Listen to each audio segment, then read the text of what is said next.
नमस्कार। आयुर्वेदिक देसी नुस्खे में आपका स्वागत है। दोस्तों, हमारे आयुर्वेद में महान ग्रंथ सुश्रुत संहिता में एक देसी दाल का वर्णन है जिसे मुद्ग कहा गया है। आयुर्वेद कहता है कि संसार में जितनी भी दालें हैं उनमें हरी मूंग सबसे श्रेष्ठ और पवित्र है।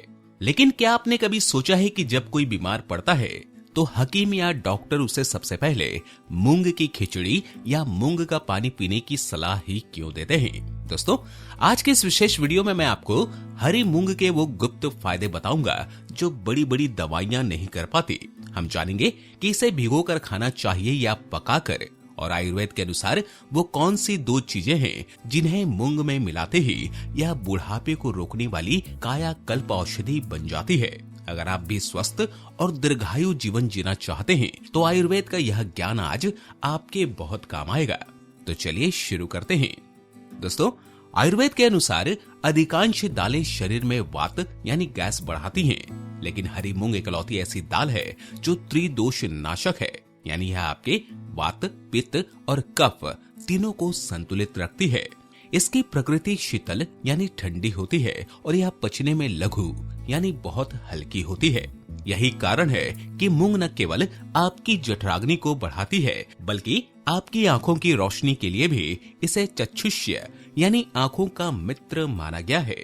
अगर आपके शरीर में पित्त की अधिकता है, हाथ पैरों में जलन रहती है या गुस्सा ज्यादा आता है तो हरी मूंग आपके लिए किसी वरदान से कम नहीं है।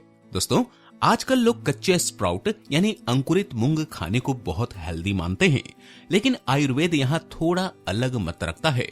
आयुर्वेद के अनुसार कच्ची अंकुरित मूंग विदाही हो सकती है, यानी यह कुछ लोगों के पेट में भारीपन या वायु पैदा कर सकती है। तो कैसे खाएं? सबसे श्रेष्ठ तरीका है मूंग को भिगोने के बाद उसे मिट्टी की हांडी में पकाएं। अगर आप अंकुरित मूंग खा रहे हैं तो उसे हल्का सा भाप यानी स्टीम दें और उसमें एक चुटकी हींग और सेंधा नमक जरूर मिलाएं। ऐसा करने से मूंग के गुण और पचने की शक्ति कई गुना बढ़ जाती है। कितनी मात्रा में खाना चाहिए? आयुर्वेद कहता है कि भोजन उतना ही करें जो 3 घंटे में पच जाए। मुट्ठी भर मूंग सूखी अवस्था में एक व्यक्ति के लिए पर्याप्त है। अब बात करते हैं उन देसी नुस्खों की जो मूंग की शक्ति को कई गुना बढ़ा देते हैं। तो पहला है मूंग और गाय का घी। अगर आप बहुत दुबले पतले हैं और ताकत बढ़ाना चाहते हैं तो मूंग की दाल में 1 चम्मच गाय का शुद्ध देसी घी मिलाकर खाएं। यह कॉम्बिनेशन आपके ओजस यानी विटालिटी को बढ़ाता है और शरीर की धातुओं को पुष्ट करता है। दूसरा है मूंग और मिश्री। ये गर्मी का तोड़ है।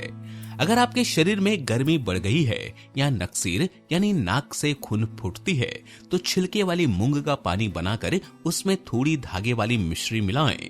यह आपके लीवर को ठंडा रखेगा। तीसरा है मूंग और अदरक लहसुन।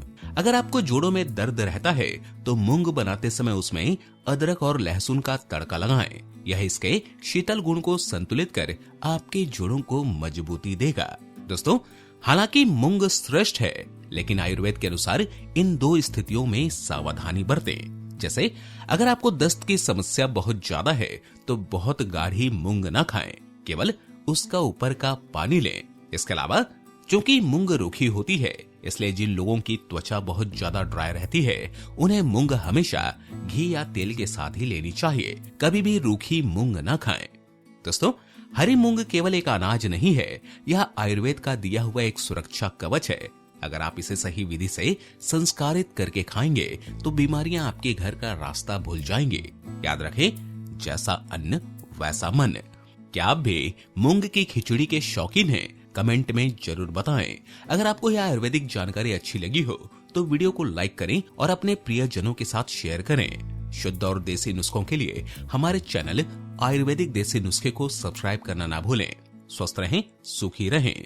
जय आयुर्वेद।